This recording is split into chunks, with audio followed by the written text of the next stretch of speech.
Hello everybody, you're very welcome back to Law Hero. My name is Jen and I make videos about the law. And today we're talking about why you don't get the job. I myself have not got the job. We've all not got the job. We've all been rejected. The point of this video is to try and figure out how you can prevent being rejected, because a lot of the time you will have the competency, you just haven't displayed it correctly. And that's why people come to me for milk round mastery, not necessarily only for milk rounds. I also do like junior lawyer stuff as well, because that's my speciality. I'm not yet a senior lawyer myself. I'm only 4 years qualified, so this is my ballpark.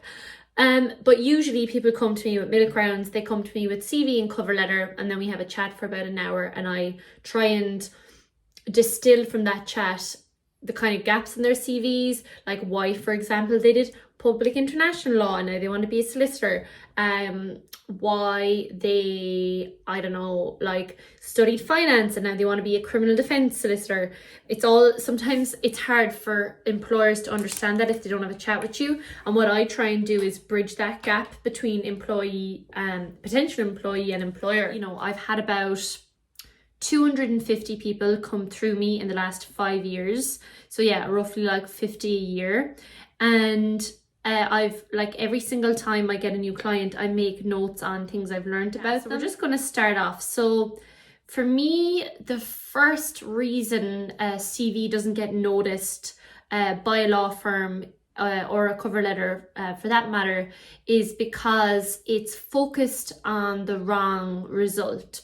So people may have, for example, worked in a factory or sold Wexford strawberries on the side of the road. Those in itself don't seem that impressive, but you can doctor that experience to make it more results driven. So for example, instead of saying sold strawberries on side of road to passers-by, which is what one person wrote last week, and I had to laugh because I thought it was bloody adorable, and I always stop for those strawberries, so I'm a sucker. But I have a soft spot for strawberries. Let's just put that to the side. A more convincing argument for a law firm, which is based on the business of selling legal services, would be assisted in selling strawberries as part of a county-wide network with monthly targets, and dealt with the public, resolved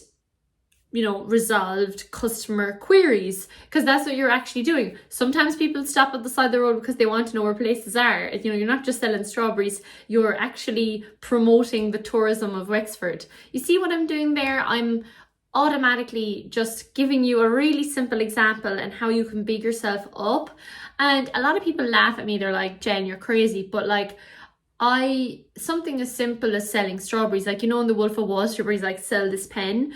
I come from, I am somebody who grew up selling. I'm a butcher's daughter. We sold meat, and I thoroughly believe that helped me in my job as a lawyer. I understand sales. I understand the conflict between sales and regulation, and that's really important as a lawyer, really, really important. There's also an integrity that comes to sales. For example, when you're selling strawberries, you will try and upsell, for example. But if you notice, for example, that one of the punnets has gone a bit rotten, it's on you to not sell that punnet because you have integrity. So that's what I mean by the right results on your CV or cover letter. The next point is that you're not sharing the narrative of who you are. And I would actually call this like your personal brand, or, you know, like the journey. So let me explain that by giving examples. Whenever I go around to universities and I talk to them about CV and cover letter, I always go, I instead of saying like, who are you, whatever, I go, okay, John, basketball, St. Vincent de Paul, 1-1 in finance. Like, that's, so I'm like, okay, there's 3 bullet points around you. Now let's create a story around that, how to make you more marketable. A lot of the time, people tend to not understand that they are actually like a product. You know, so you see with me, for example, even in this video, there's a bit of a theme going on. I like gold, I like pink, I like gold, I like pink, I like gold, I like pink. That's me. Laptops, gold and pink. Like, everything is within a theme, and that's how you have to market yourself. So for example, when I was a trainee, when I was marketing myself, it was like Jennifer, Germany, finance, sport.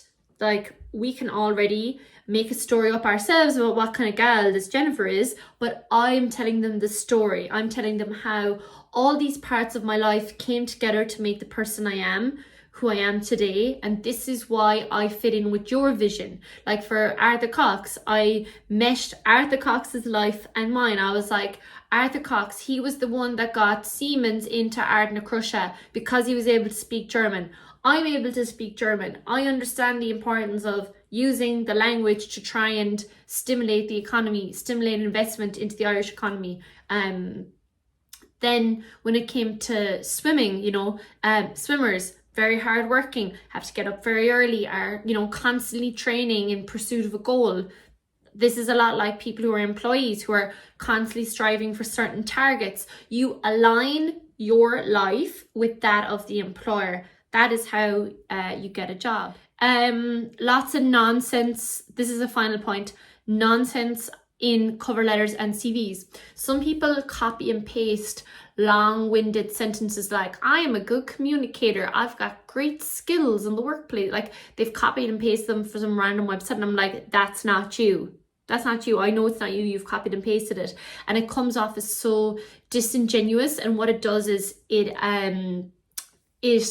turns off the reader. It makes them go, and this is another one of these CVs and cover letters that are just so boring.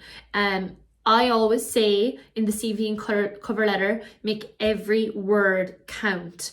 Make it punchy. Like, don't tell me, like in the first paragraph, I don't want to know your name. I just want to know, have you done FE1s? What was your degree in? Like that kind of a thing. Make it really, really punchy. Make it really, really marketable, and be like, I'm available for interview. Like, full stop. You know, you're leaving them in no doubt. What I mean by distractions around the CV are things like your leaving cert. Obviously, if you've made it into a level 8 college course, I assume you've done your leaving cert. Things like, what do I often like? References are available. More than likely, I'm not going to need references if you're just coming in the door. Clouding your CV with your results. Don't give them unless you're asked for them as part of an online application. If it's a cold application, don't give your results unless you have, we'll say, some standout, like came first in your class, ranked number 1 in your year. Like, I would definitely include something really impressive like that. And then the final part would be as I said, that kind of first year student looking for opportunities in the market.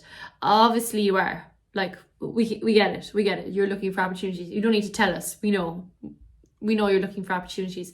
The other one is, the other one I often see is a very good people person and great listening skills. I'm like, I'll be the judge of that, honey boo boo. So yeah, no distractions. So those would be my top 3 things that I've seen down through the years with all my clients. If you need help with your CV and cover letter, please go to Milk Round Mastery on my website and I'll help you out. And I love getting to know people. Don't be afraid to, you know, let me know what your aim is. I love when trainees come to me with aims. They're like, I want to get into this law firm in Belgium or whatever, like one guy did a few years ago. I love that. The more loftier the goal, the better, the more we can try and get to it. And yeah, I will see you all in the next one. Thanks for watching.